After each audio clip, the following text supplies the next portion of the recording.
తెలంగాణ ఉద్యమం మాదిగ ఉపకులాల వర్గీకరణ కోసం చేసిన పోరాటంలో అమరులైన వారి కుటుంబాలకు ఇంద్రమ్మ ఇల్లు ఇస్తామని సీఎం రేవంత్ రెడ్డి ప్రకటించారు.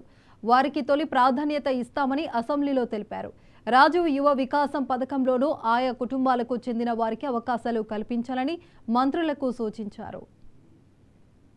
35 సంవత్సరాలలో ఈ ఉద్యమంలో చాలా మంది పాల్గొన్నారు అధ్యక్ష. ఈ ఉద్యమంలో కూడా చనిపోయినారు.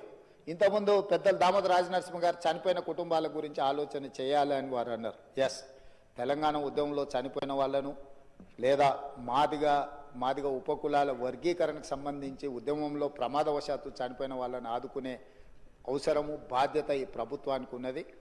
నేను తమరి ద్వారా వారికి మాట ఇస్తున్నా, రేపు ఇందిరమ్మ ఇండ్లు ఇచ్చే దాంట్లో ఈ కుటుంబాలకు ఖచ్చితంగా మొదటి ప్రాధాన్యత కింద ఇందిరమ్మ ఇండ్లు ఇవ్వాలి ఆ కుటుంబాలకు. ఎందుకంటే పిల్లలు చనిపోయేటారు, తల్లిదండ్రుల పరిస్థితి ఏ విధంగా ఉందో తెలియదు, కుటుంబ సభ్యుల పరిస్థితి ఏ విధంగా ఉందో మనకు తెలియదు.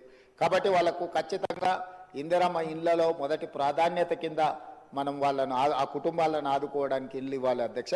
కృష్ణ మాదిగతో మొదలు పెడితే చాలా మంది 35 సంవత్సరాలలో ఈ ఉద్యమంలో చాలా మంది పాల్గొన్నారు అధ్యక్ష. ఈ ఉద్యమంలో కూడా చనిపోయినారు. ఇంతకుముందు పెద్దలు దామోదర రాజనరసింహ గారు చనిపోయిన కుటుంబాల గురించి ఆలోచన చేయాలి అని వారు అన్నారు. ఎస్, తెలంగాణ ఉద్యమంలో చనిపోయిన వాళ్ళను లేదా మాదిగ ఉపకులాల వర్గీకరణకు సంబంధించి ఉద్యమం